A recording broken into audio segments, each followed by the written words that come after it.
Salam sejahtera, nama saya Enapu. Saya beretnik Lun Bawang yang berasal dari Lawas, Sarawak.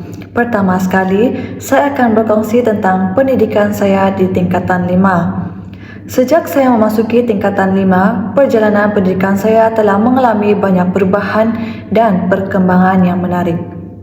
Sewaktu tingkatan 5, saya bersekolah di Sekolah Menengah Kebangsaan Sundar. Semasa sekolah menengah, saya aktif dalam pelbagai aktiviti kokurikulum seperti kelab olahraga, persatuan pengakap dan kelab kebudayaan kesenian. Saya berusaha untuk mencapai prestasi akademik yang tinggi dan konsisten untuk mencapai keputusan yang cemerlang dalam peperiksaan. Setelah tamat tingkatan 5, saya melanjutkan pengajian ke tingkatan 6 di Sekolah Menengah Kebangsaan Merapuk dan mengambil jurusan Sains Sosial.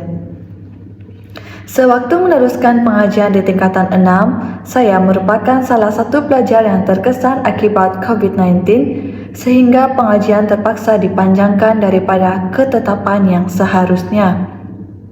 Pengajian di tingkatan 6 banyak mendidik saya erti ketabahan, semangat yang kental dalam meneruskan pengajian. Hal ini dikatakan demikian kerana Perintah Kawalan Pergerakan iaitu PKP menyebabkan semua individu untuk berada di rumah sehingga menyebabkan pelajar sukar untuk memahami pembelajaran dengan baik.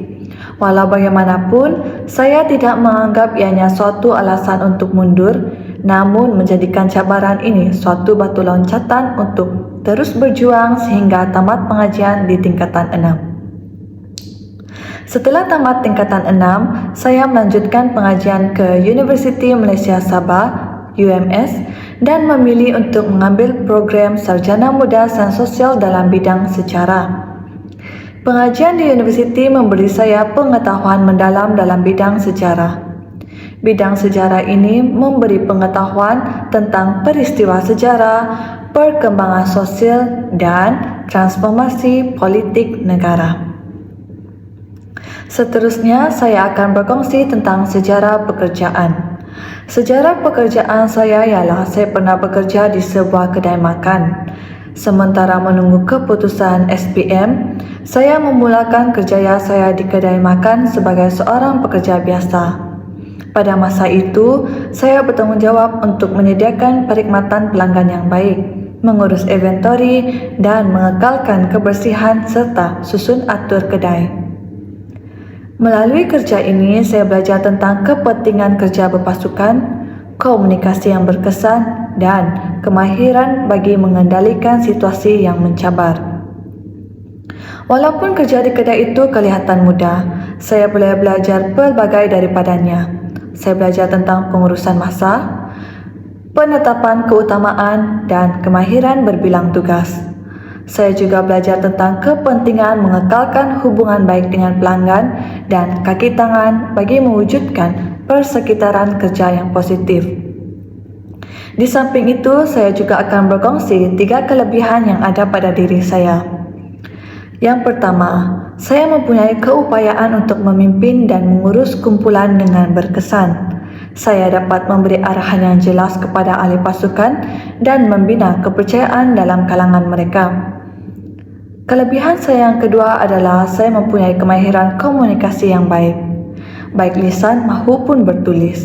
Saya dapat menyampaikan maklumat dengan jelas dan berkesan kepada orang lain dan dapat bekerjasama dalam kumpulan dengan baik. Kelebihan saya yang ketiga adalah saya mempunyai kebolehan untuk mengenal pasti masa yang sesuai untuk mengerjakan tugasan awal dan membahagikannya kepada bahagian atau langkah yang lebih kecil. Dengan menguruskan masa dengan cekap, saya boleh memastikan bahawa tugasan awal itu diselesaikan tepat pada masanya tanpa rasa tergesa-gesa atau terperangkap pada satu langkah terlalu lama. Sebagai individu yang selalu bersemangat untuk tumbuh dan belajar, saya mengakui bahawa saya juga memiliki beberapa kelemahan yang perlu saya hadapi. Yang pertama, kelemahan saya ialah overthinking.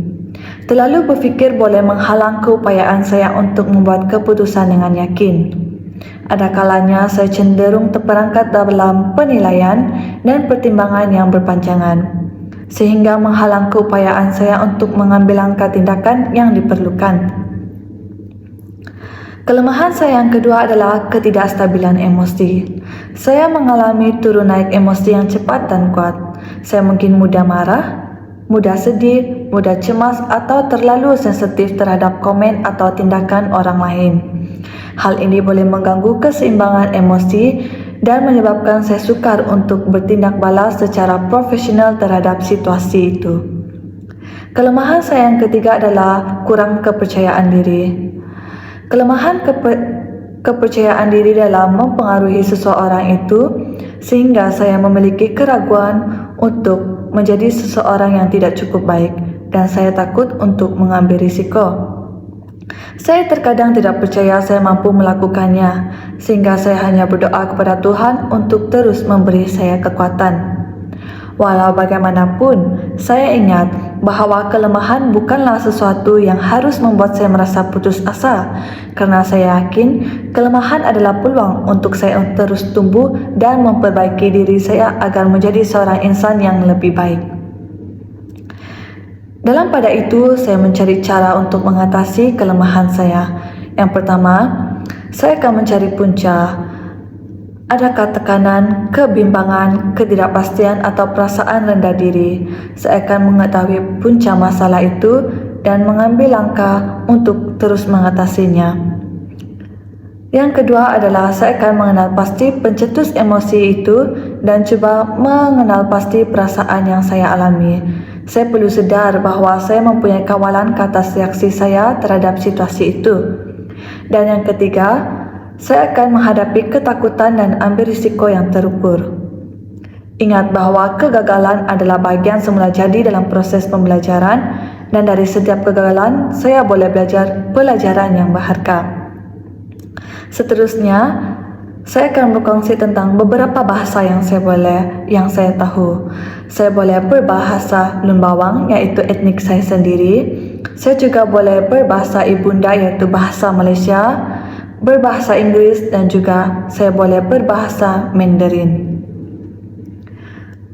Tambahan itu, saya akan berkongsi tentang anugerah yang pernah saya dapat sewaktu di pendidikan. Anugerah yang pertama ialah saya pernah mendapat anugerah murid contoh. Yang kedua adalah saya pernah menjadi seorang tokoh pelajar aktif dalam kurikulum dan pencapaian tertinggi saya ialah memenangi naib jahan bagi peringkat negeri Sarawak dalam sukan standing berjam. Dan yang ketiga adalah saya pernah menjadi salah satu pelajar mendapat nilai yang bagus dalam STPM iaitu 3.75. Sekiranya saya dipilih untuk bekerja di organisasi ini, antara sumbangan yang akan saya berikan ialah yang pertama, dedikasi dan komitmen. Saya akan memberikan dedikasi dan komitmen yang tinggi terhadap kerja saya. Saya akan berusaha bersungguh-sungguh menjalankan tanggungjawab saya dengan baik dan menyumbangkan secara optimum untuk mencapai objektif jawatan. Yang kedua, saya akan berusaha untuk bekerjasama secara berkesan dengan rakan sekerja dan ahli pasukan. Saya percaya bahawa dengan membina hubungan yang baik dan saling menyokong, kita boleh mencapai hasil yang lebih baik secara kolektif. Dan yang ketiga, sumbangan yang boleh saya berikan adalah saya akan berusaha untuk memberi sumbangan dengan mengambil inisiatif dan berfikir secara kreatif. Saya akan mencari peluang untuk menambah baik proses kerja, mengenal pasti masalah dan menyediakan penyelesaian yang inovatif untuk mencapai hasil yang lebih baik. Saya berharap saya dapat diterima bekerja di organisasi ini. Sekian, terima kasih.